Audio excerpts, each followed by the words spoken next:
आज का भक्तियों का प्रसंग है मानस में नाम वंदना। हिमकर में हिम नाम बर्फ का है और कर नाम हाथ का है। इन तीनों का हेतु राम नाम ही है। इस प्रकार सब अक्षरों में राम नाम प्राण है। करसानु, भानु और हिमकर, इन तीनों में से राम निकाल देने पर वे कुछ काम के नहीं रहेंगे। इसमें कुछ भी तथ्य नहीं रहता। यहाँ नाम के तीनों अवयवों को बताने का मतलब यह है कि राम नाम जपने से साधक के पापों का नाश होता है, अज्ञान का नाश होता है और अंधकार दूर होकर प्रकाश हो जाता है।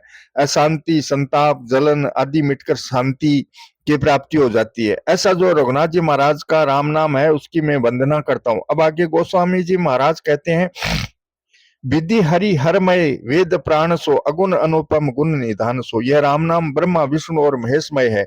विधि हरिहर सृष्टि मात्र की उत्पत्ति, स्थिति और संहार करने वाली है। ये तीन शक्तियां हैं। इनमें ब्रह्मा जी सृष्टि की रचना करते हैं, विष्णु भगवान का पालन करते हैं और शंकर भगवान संहार करते हैं। संसार में राम नाम से बढ़कर कुछ नहीं है।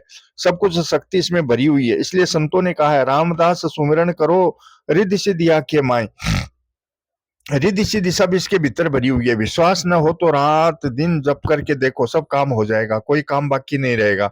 यह राम नाम वेदों के प्राण के समान है, शास्त्रों का और वर्णमाला का भी प्राण है। प्रणव को वेदों का प्राण माना गया है। प्रणव तीन मात्रा वाला ओमकार पहले प्रकट हुआ, उससे त्रिपदा गायत्री बनी और उससे वेद त्रय बना।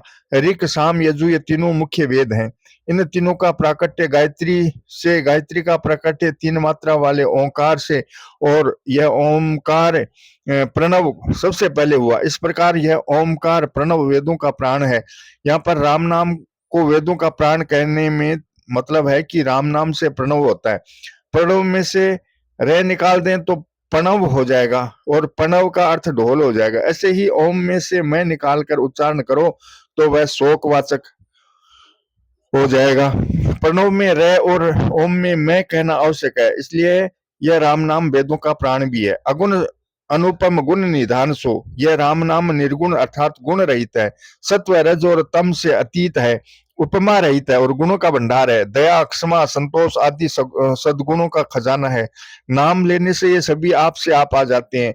यह राम नाम सगुण और निर्गुण दोनों का वाचक है। आगे के प्रकरण में आएगा, अगुण सगुण बिच नाम सुसाखी उभय प्रबोधक चतुर दुबासी। यह राम नाम सगुण और निर्गुण दोनों को जनाने वाला है। इसलिए सगुण उपासक भी राम नाम जपते हैं और निर्गुण उपासक भी राम नाम जपते हैं। सगुण साकार के उपासक हो चाहे निर्गुण निराकार के उपासक हो, राम नाम का जप सबको करना चाहिए। यह दोनों की प्राप्ति करा देता है। राम नाम अमृत के समान है। जैसे बढ़िया भोजन में घी और दूध मिला दो तो वह भोजन बहुत बढ़िया बन जाता है। ऐसे ही राम नाम को दूसरे साधनों के साथ करो चाहे केवल राम नाम का जप करो, यह हमें निहाल कर देगा। राम नाम के समान तो केवल राम नाम ही है। यह सब साधनों में से श्रेष्ठ है। नाम के 10 अपराधों में बताया गया, धर्मांतरे साम्यमय। नाम के साथ किसी की उपमा दी जाएगी तो वह नाम अपराध हो जाएगा। मानो नाम अनुपम है, इसमें उपमा नहीं लग सकती, इसलिए नाम को किसी के बराबर नहीं कह सकते। भगवान श्री राम सबरी के आश्रम पर पधारे और सबरी को कहने लगे, नवदा भक्ति कहूं तो पाही, सावधान सुन धर्म मन माही। मैं तुझे अब अपनी नवदा भक्ति कहता हूं, तू सावधान होकर सुन और मन में धारण कर। नवदा भक्ति कहकर अंत में कहते हैं, सकल प्रकार भक्ति दृढ़ तोरे। तेरे में सब प्रकार की भक्ति दृढ़ है। सबरी को भक्ति के प्रकारों का पता ही नहीं, परंतु नवदा भक्ति उसके भीतर आ गई। किस प्रभाव से? राम नाम के प्रभाव से। ऐसी उसकी लगन लगी कि राम नाम जपते हुए राम जी के आने की प्रतीक्षा लगातार करती रही। इस कारण ऋषि मुनियों को छोड़कर सबरी के आश्रम पर भगवान खुद पधारे हैं। गुण निधान सो, यह नाम गुणों का खजाना है। मानो राम नाम लेने से कोई गुण बाकी नहीं रहता, बिना जाने ही उसमें सद्गुण सदाचार अपने आप आ जाते हैं। राम नाम जपने वाले जितने संत महात्मा हुए हैं, आप विचार करके देखो, उनमें कितनी रिद्धि सिद्धि, कितनी अलौकिक विलक्षणता आ गई थी। राम नाम जप में अलौकिकता है, तब न उनमें आई, नहीं तो कहां से आती। इसलिए यह राम नाम गुणों का खजाना है।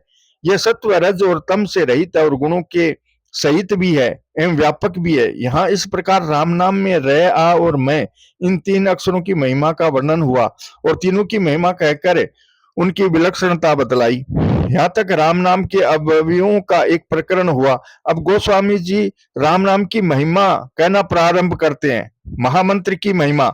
महामंत्र जो जपत महेशु काशी मुक्ति हेतु उपदेशु। यह राम नाम महामंत्र है जिसे महेश्वर भगवान शंकर जपते हैं और उनके द्वारा यह राम नाम उपदेश काशी में मुक्ति का कारण है। रे और मैं इन तीन अक्षरों से मिलने से यह राम नाम तो हुआ महामंत्र और बाकी दूसरे सभी नाम हुए साधारण मंत्र। सप्तकोटियों महामंत्र ब्रह्मकार का एक एवं प्रो मंत्रो राम इत्यक्षर दवय में 7 करोड़ मंत्र हैं। वे चित्त को भ्रमित करने वाले हैं। ये 2 अक्षरों वाला राम नाम परम मंत्र है। ये सब मंत्रों में श्रेष्ठ मंत्र है। ये सब मंत्र इसके अंतर्गत आ जाते हैं। कोई भी मंत्र बाहर नहीं रहता। सब शक्तियां इसके अंतर्गत है। यह राम नाम काशी में मरने वालों की मुक्ति का हेतु है। भगवान शंकर मरने वालों के कान में यह राम नाम सुनाते हैं और इसको सुनने से काशी में उन जीवों की मुक्ति हो जाती है। एक सज्जन कह रहे थे कि काशी में मरने वालों का दायां कान ऊंचा हो जाता है। ऐसा मैंने देखा है। मानो मरते समय दाएं कान में भगवान शंकर राम नाम मंत्र देते हैं। इस विषय में सालग्राम जी ने भी कहा है, जग में जीते क जड़ जीव जाकी अंत समय जम के जबर जोदा खबर लिए करे। काशीपति विश्वनाथ वाराणसी वासिन की फांसी यम नासन को शासन दिए करे। मेरी प्रजा हेके किम पे है काल दंड त्रास सालग विचार महेश यही हिये करे। तारक की भनक पिनाक की याते प्राणीन के प्राण के पयान समय कान में किए करे। जब प्राणों का प्रयाण होता है तो उस समय भगवान शंकर उस प्राणी के कान में राम नाम सुनाते हैं। क्यों सुनाते हैं? वे ये विचार करते हैं कि भगवान से विमुख जीवों की खबर यमराज लेते हैं। वे सबको दंड देते हैं, परंतु मैं संसार भर का मालिक हूं। लोग मुझे विश्वनाथ कहते हैं और मेरे रहते हुए मेरी इस काशी में आकर यमराज दंड दे तो यह ठीक नहीं है। अरे भाई, किसी को दंड या पुरस्कार देना तो मालिक का काम है। राजा की राजधानी में बाहर से दूसरा आकर ऐसा काम करे तो राजा की पोल निकलती है। सारे संसार में नहीं तो कम से कम वाराणसी में जहां मैं बैठा हूं, यहां आकर यमराज दखल दें, यह कैसे हो सकता है? काशी में वरुणा और असी दोनों नदियां गंगा जी में आकर मिलती हैं। उनके बीच का क्षेत्र वाराणसी है।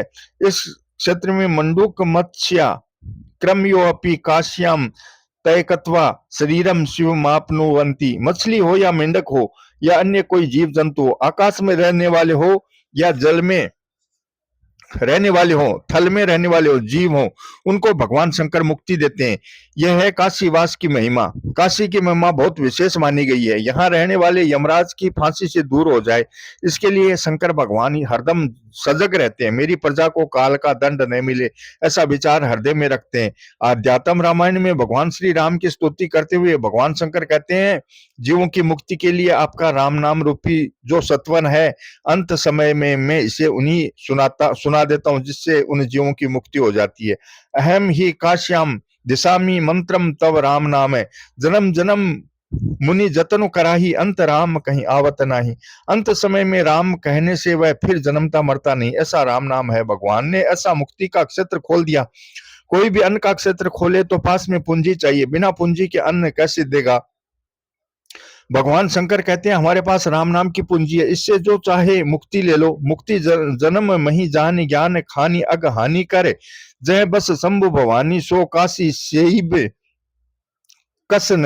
यह काशी भगवान शंकर का मुक्ति क्षेत्र है। यह राम नाम की पूंजी ऐसी है कि कम होती ही नहीं। अनंत जीवों की मुक्ति कर देने पर भी इसमें कमी नहीं आती। आवे भी तो कहां से? वह अपार है, असीम है। नाम की महिमा कहते कहते गोस्वामी जी महाराज हद ही कर देते हैं। वे कहते हैं, कहाँ कहो लगी नाम बढ़ाई, रामन सकई नाम गुण गाई। भगवान श्री राम भी नाम का गुण नहीं गा सकते, इतने गुण राम नाम में है। महामंत्र जो जपत महेशु, इसका दूसरा अर्थ यह भी हो सकता है कि यह महामंत्र इतना विलक्षण है कि महामंत्र राम नाम जपने से इस भी महेश हो गए। महामंत्र का जप करने से आप भी महेश के समान हो सकते हैं। इसलिए बहनों, माताओं एवं भाइयों से कहना है कि रात दिन उठते बैठते चलते फिरते हरदम तो राम नाम लेते ही रहो।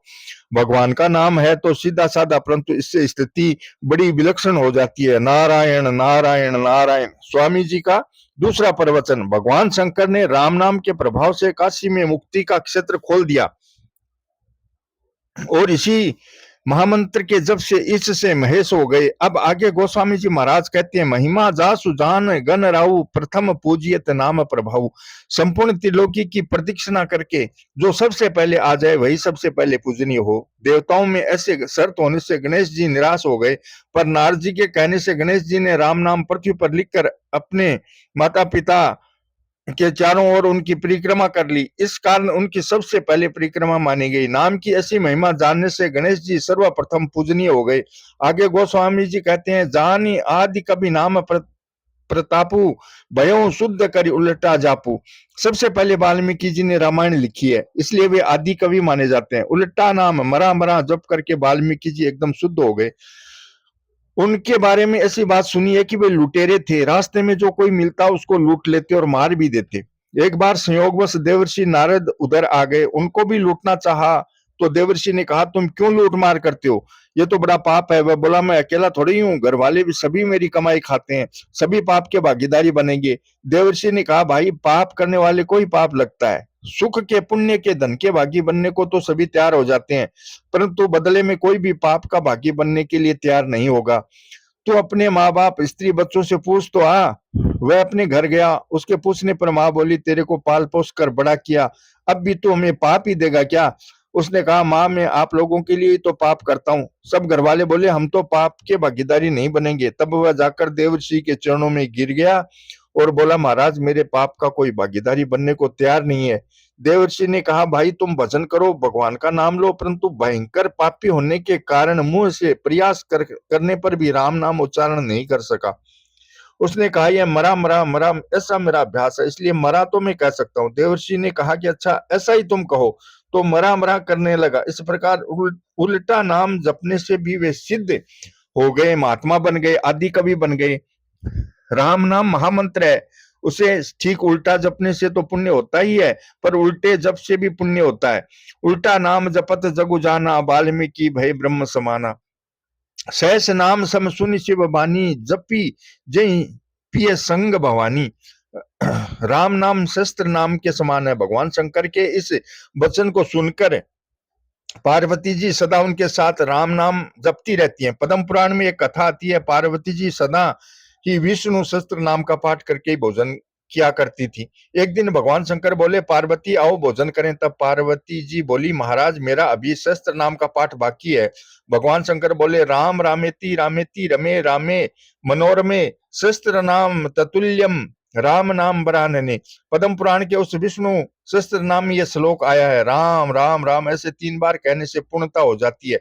ऐसा जो राम नाम है, हे वरान नने, हे रमे रामे मनोरमे, मैं शस्त्र नाम के तुल्य इस राम नाम में ही रमण कर रहा हूं। तुम भी उस राम नाम का उच्चारण करके भोजन कर लो। हर समय भगवान शंकर राम राम राम जप करते रहते हैं। पार्वती जी ने भी फिर राम नाम ले लिया और भोजन कर लिया। नारद राम संवाद अरण्य कांड में ऐसा वर्णन आया है, श्री राम जी लक्ष्मण जी के सहित सीता जी के वियोग में घूम रहे थे। वे घूमते घूमते पंपा सरोवर पहुंच गए तो नारद जी के मन में बात आई कि मेरे साप को स्वीकार करके भगवान स्त्री वियोग में घूम रहे हैं। उन्होंने देखा कि अभी बड़ा सुंदर मौका है, एकांत समय जाकर पूछे बात करें। नारद जी ने भगवान को ऐसा शाप दिया कि आपने मेरा विवाह नहीं होने दिया तो आप भी स्त्री के लिए रोते फिरोगे।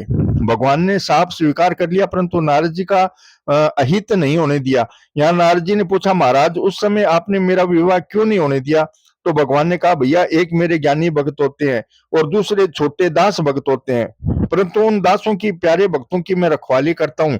करूं सदा तिनके रखवारी, जिमि बालक राखई मैं तारी, मोरे प्रोढ़ तनय सम ज्ञानी, बालक सुत सम दास अमानी। ज्ञानी भक्त बड़े बेटे हैं, अमानी भक्त छोटे बालक के समान है। जैसे छोटे बालक का माँ विशेष ध्यान रखती है कि यह कहीं सांप बिच्छू कांटा न पकड़ ले, कहीं गिर न जाए, वह उसकी विशेष निगाह रखती है। ऐसे ही मैं अपने दासों की निगाह रखता हूँ। माँ प्यारे से बच्चे को खिलाती पिलाती है, प्यार करती है, गोद में लेती है, परंतु बच्चे को नुकसान वाली कोई बात नहीं करने देती। अपने मन की बात नहीं करने देने से बच्चा कभी कभी क्या करता है कि गुस्से में आकर माँ के स्तन को मुंह में लेते समय काट लेता है। फिर भी माँ उसके मन की बात नहीं होने देती।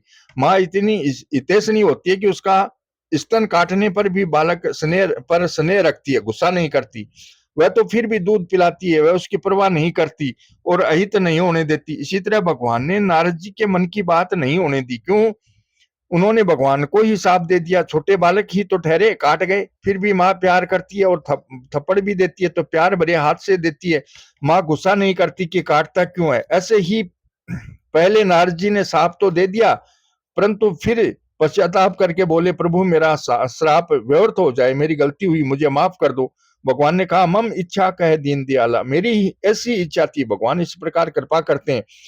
पंपा सरोवर पर भगवान की वाणी सुनकर नारद जी को लगा कि भगवान प्रसन्न है, अभी मौका है। तब बोले कि मुझे एक वर दीजिए। भगवान बोले, कहो भाई, क्या वरदान चाहते हो? नारद जी ने कहा, राम सकल नामन ते अधिका हो नाथ अग खग गण बदिका।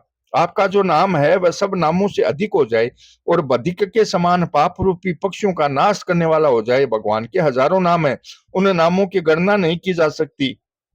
हरि अनंत, हरि कथा अनंता। भगवान अनंत है, भगवान की कथा अनंत है, तो भगवान के नाम शांत सीमित कैसे हो जाएंगे? राम अनंत, अनंत गुणानी, जन्म कर्म अनंत नामानी। विष्णु सहस्त्र नाम में आया है, यानी नामानी गुणानी विख्यातानी महात्मन्य। भगवान के गुण आदि को लेकर कई नाम आए हैं। उनका जप किया जाए तो भगवान के गुण, प्रभाव, तत्व, लीला आदि याद आएंगे। भगवान के नाम से भगवान के चरित्र याद आते हैं। भगवान के चरित्र अनंत हैं, उन चरित्रों को लेकर नाम भी अनंत होंगे। गुणों को लेकर जो नाम है वे भी अनंत होंगे। अनंत नामों में सबसे मुख्य राम नाम है, वह खास भगवान का। राम नाम हमें मिल गया तो समझना चाहिए कि बहुत बड़ा काम हो गया। श्री कृष्ण गोविंद हरे मुरारी, हे नाथ नारायण वासुदेवा। श्री कृष्ण गोविंद हरे मुरारी, हे नाथ नारायण वासुदेवा। जय श्री कृष्ण।